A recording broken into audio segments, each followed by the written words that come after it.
What network do you work for? BET. And what does that stand for? Black Entertainment. No! Black Evil Television. Oh, I got shot! I got shot!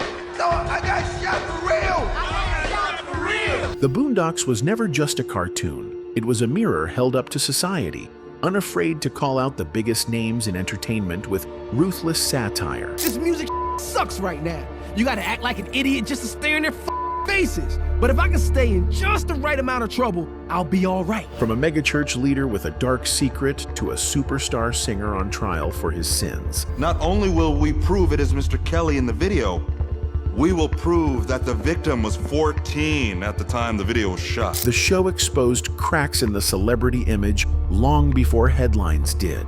And the shocking part? Most of these portrayals hit closer to reality than people care to admit. A lot of these stories in the Boondocks they were inspired by something real. Let's talk about 7 times the Boondocks unapologetically exposed real-life actors. The Boondocks had slick animation, hilarious dialogue, and characters wild enough to keep you glued to the screen. But beneath all that, Aaron McGruder was using satire as a weapon. Every joke was layered, and every outrageous scene was designed to make you stop laughing for a second and ask yourself, wait, why does this feel a little too real? That was the genius of McGruder's vision. He knew that comedy could go places raw truth couldn't. People might turn away from a lecture on race, class, or hypocrisy, but wrap it inside a cartoon? Suddenly, folks are paying attention, whether they realize it or not. Take Huey Freeman, for example. On paper, he was just a 10-year-old kid with a big afro. But in every scene, he carried the weight of a revolutionary. He called out hypocrisy, pointed out systems of oppression, and exposed the apathy in people who knew better but chose silence. I got an idea. Let's go to college so we don't end up like Gangsta-licious. Viewers dismissed him as that angry little radical, but that was the point. Then there was Riley, his younger brother, who lived in a different kind of satire. Riley was the byproduct of media saturation, a kid raised by rap videos, celebrity culture, and a consumerist machine that profits off confusion. To him, rebellion meant flashing guns, flexing in designer clothes, and chasing the kind of manhood that was never real to begin with. I know it's 2 words. Real don't follow instructions. Millions of kids were internalizing the same scripts, and the Boondocks put a mirror right up to it. What looked like Riley being ridiculous was actually commentary on how media manufactures identities and sells them back to people who don't even realize they're being played. And then there was Uncle Ruckus, the joke so wild you had to laugh until you didn't. So many people complained about Uncle Ruckus, so we had to remove him from the comic strip and we put him in the show. You know what I'm saying? Here was a black man who believed he had a disease called revitiligo that made his skin white. A man who praised slavery, worshipped whiteness, and degraded every black person he met. I start each day by thanking the white man for the sunrise, for the land I walk on, for the air I breathe. I also apologize but Lord knows they ain't gonna apologize for themselves. Over the top? Absolutely. But the satire was aimed squarely at something real, internalized racism. That psychological chain that doesn't need whips or plantations anymore. Because it's baked into institutions, culture, even personal belief. That's what made people uncomfortable. The Boondocks wasn't afraid to take taboo subjects and force them into the conversation. However, time and time again, audiences dismissed the show as just a cartoon. They brushed off the satire as exaggeration. But then, real life started catching up. The satire stopped being abstract and started feeling personal when it started aiming at real-life actors. Suddenly, the people being exposed weren't characters on a screen. They were sitting in real offices, making real decisions, living real scandals. And when you drag them into a cartoon and strip away the PR polish, you don't just parody them, you expose them. And that's where the Boondocks became dangerous. When the Boondocks decided to go after Tyler Perry, they didn't hold back. The episode introduced Winston Jerome, a flamboyant playwright and cross-dressing cult leader who lured people into his world with gospel plays, over-the-top faith, and promises of stardom. For anyone paying attention, it wasn't hard to see who that character was supposed to be. Stars a character named Winston Jerome. Yes. Who is very lightly veiled as Tyler Perry. Yes. The parody worked because it pulled from stories people in the industry had already been whispering. Gary Anthony Williams, the actor who voiced Uncle Ruckus, once auditioned for a Tyler Perry film. He made it deep into the process, but during one of Perry's famous prayer circles, he found himself looking around instead of fully joining in. Later, he never got a call back. When Williams asked another actor what happened, he was told flat out. Perry expected full commitment during those moments, almost as if they were a test of loyalty. That detail made its way straight into the Boondocks episode, and it didn't stop there. Writers also slipped in the rumor that Perry would record those prayer circles, watching to see who was locked in and who wasn't. In the episode, Granddad ends up in Winston Jerome's cult and faces that same scrutiny. Again. My dude. That's it! Breathtaking. For viewers, it was comedy. For people who knew the industry, it was a little too familiar. That's why the parody landed so hard. It was a reflection of how Perry allegedly ran his empire. Behind the scenes, the team actually pushed it even further in the early drafts. According to producer Carl Jones, the original version of the character literally looked like Perry and even used his real name, Emmett Perry Jr. Adult Swim caught it and shut it down, saying they couldn't air something that blatant. The writers tried to sneak it through anyway by naming him Emmett Perry in one draft. But once the network realized, they pulled it back again. Eventually, they settled on Winston Jerome and altered his look just enough to avoid legal trouble. But even with those changes, everybody still knew who it was. Tyler Perry himself wasn't laughing. According to multiple producers, he personally called the network and demanded that the episode never be aired again. And he had the clout to make that stick. Tyler himself called, and said, "You guys better not ever air that again." You know, and at the time, he had a lot of shows at TBS. At the time, Perry had a grip on TBS with a lineup of shows that were bringing in massive ratings. The Boondocks might have had a cult following, but compared to Perry's empire, it was small. When he said, "Don't air it again," the network listened. The episode only aired once on Adult Swim before being shelved. Some Boondocks staffers admitted later that they were almost surprised Perry reacted so strongly, but at the same time, they understood why. The Winston Jerome character's sexuality, for example, was played as a hidden secret behind his church persona. That was a direct jab at rumors Perry had been battling for years. For him, that line was exposing things he worked hard to keep quiet. Looking back, that episode is one of the clearest examples of how fearless the Boondocks could be. But that was just one of the many shots the show fired. The Boondocks went on to take aim at R. Kelly in the episode The Trial of R. Kelly, aired in 2005. It was long before the world finally saw R. Kelly convicted in a real courtroom, and that's what makes this one stand out. It wasn't just comedy, it was prophecy. The setup was simple. R. Kelly goes on trial for sexually abusing a minor, but the show doesn't focus on whether he did it. Instead, it zooms in on the people around him, the fans, the community, even the courts, and how quick they were to excuse him. Women fainting in the courtroom, people chanting, "Free R. Kelly," and a whole town willing to look the other way because they loved his music.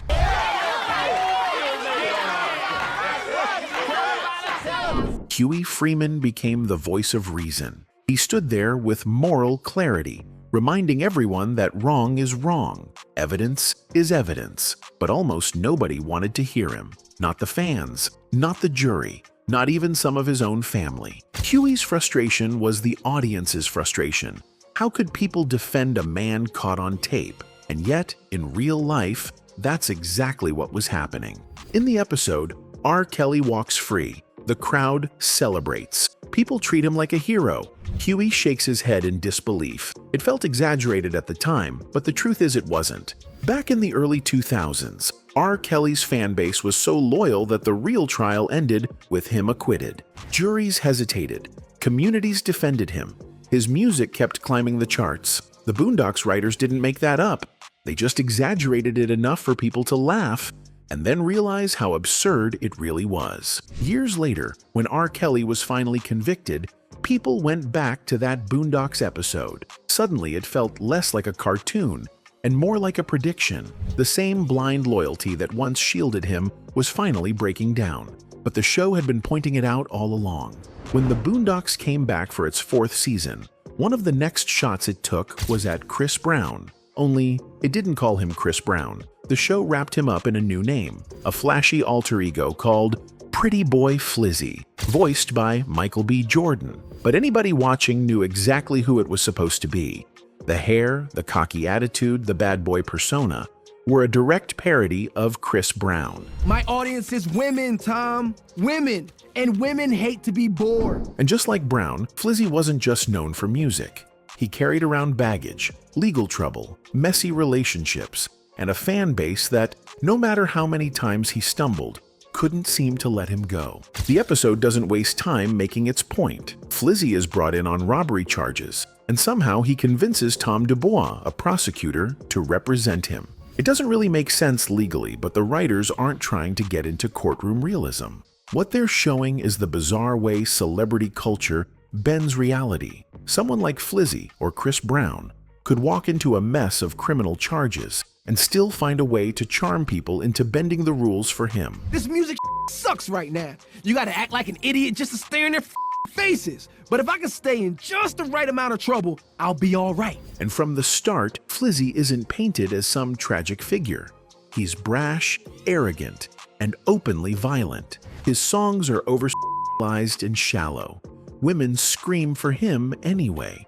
Tom, who's usually uptight and cautious, ends up falling into his orbit, playing the role of lawyer/babysitter while trying to hold together his fragile marriage to Sarah. That subplot becomes important because Flizzy doesn't just parody Chris Brown's public scandals. He becomes a mirror that exposes the desires and insecurities inside Tom and Sarah's relationship. What made the parody sting for a lot of viewers was how directly it called back to Chris Brown's real-life controversies. Flizzy openly admits to beating his girlfriend Christiana, a clear stand-in for Rihanna. It's not played with ambiguity, not something hinted at. He owns it almost proudly, and then shrugs it off because he knows his fame will carry him through. At the same time, the episode leans into the idea of celebrity spectacle. Flizzy brags about staging crimes and staying in trouble just to keep his name alive. He flat out says his music isn't good enough to hold attention. So controversy is the strategy. That's where the writers really pushed into uncomfortable territory, because whether you agreed or not, it reflected a truth about how media and fandom work. The scandal often becomes the brand. For someone like Chris Brown, his image as a dangerous, unpredictable star was sometimes just as powerful as his music. Then there was the pair of episodes that took aim at BET, with the Uncle Ruckus reality show being the sharpest knife in the set. Unlike the parodies of individual celebrities, this one went straight for the jugular of an entire network. And not just in passing jokes. The show painted BET executives as cartoonishly evil, openly dedicated to destroying black culture for profit. And it didn't even try to hide who it was pointing at. Welcome to BET headquarters. I'm Deborah Leavell. It's 2 p.m., so it's time for a morning staff meeting. Deborah Lee, who was running BET at the time, was turned into Deborah Leavell, a deadpan parody that played her like a black Dr. Evil from Austin Powers. Reggie Hudlin, who had once actually worked with Aaron Magruder on the Boondocks, showed up as Wedgie Rudlin, a grinning Ivy League type who had no problem feeding garbage to the culture as long as it kept the checks rolling in. What network do you work for? BET. And what does that stand for? Black Entertainment. No! Black Evil Television. The satire was ruthless. In the episode, Leavell brags in staff meetings about how BET's mission is nothing less than the destruction of black people. It's over the top, but it doesn't feel random. Every line is built on an accusation that Magruder had been making for years, that the network, instead of uplifting, was intentionally dumbing down its audience. Even the so-called innovations in the show's fake BET boardroom were parodies of the network's real programming. They joked about award shows celebrating video vixens, reality shows recycled from old MTV ideas, and executives bragging about unpaid staff. It was absurd, but it also reflected the way critics saw BET programming at the time.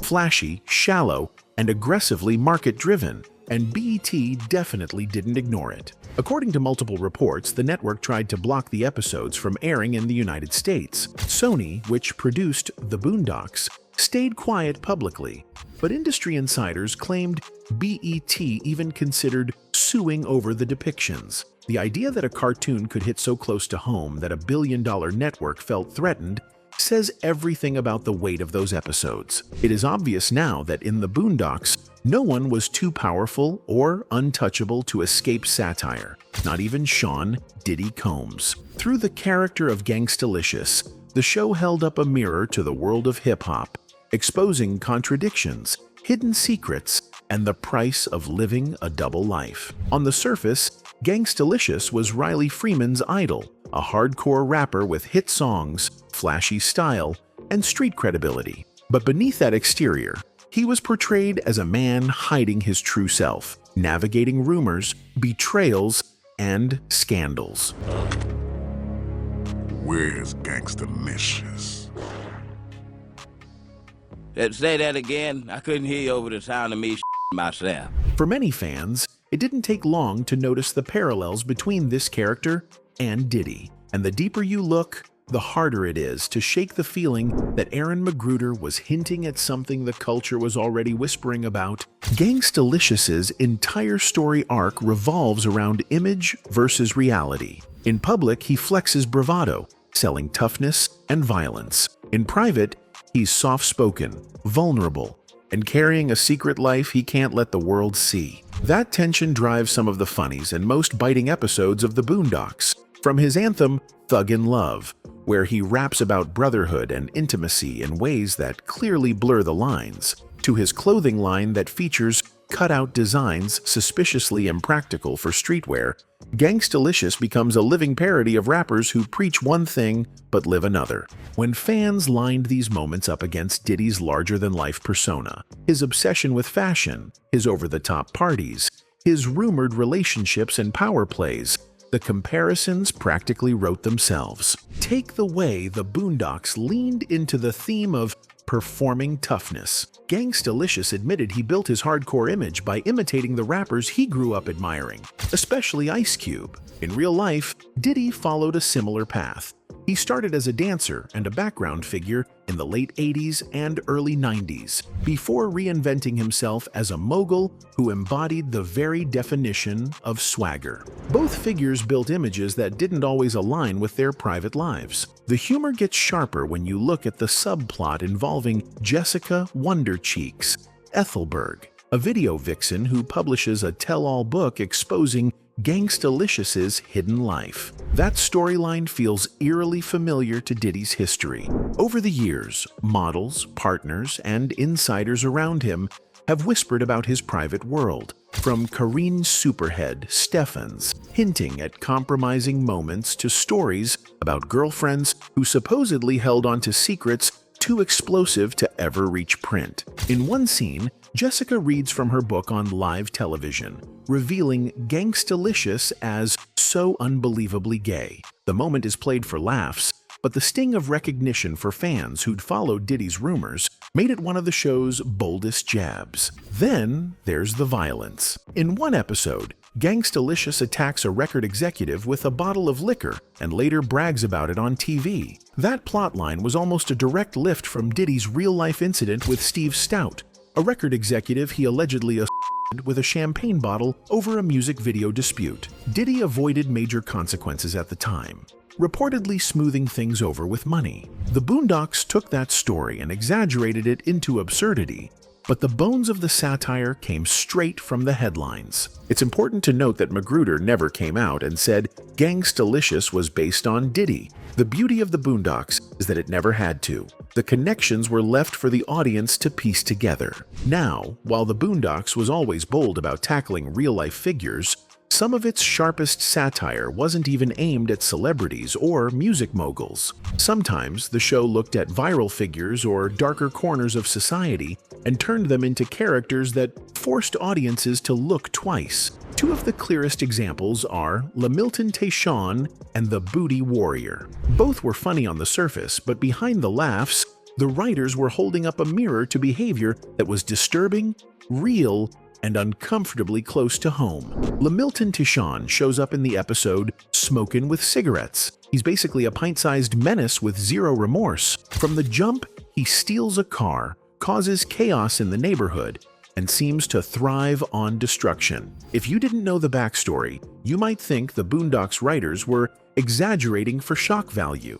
But in reality, Lamilton is based on Latarian Milton, a 7-year-old from Florida who went viral back in 2008. He had stolen his grandmother's SUV and drove it through the streets, hitting parked cars and tearing up a neighborhood. When reporters asked him why, his answer became infamous. I like to do hood rat stuff with my friends. I stole my grandmother's car.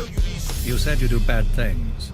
What kind of bad things do you do? I don't listen to my grandmother, and I hurt people, and I smoke with cigarettes. But the real story was a lot darker. Latarian genuinely didn't seem to care about the damage he caused, and later incidents, like assaulting his grandmother over fried chicken, made the story even more unsettling.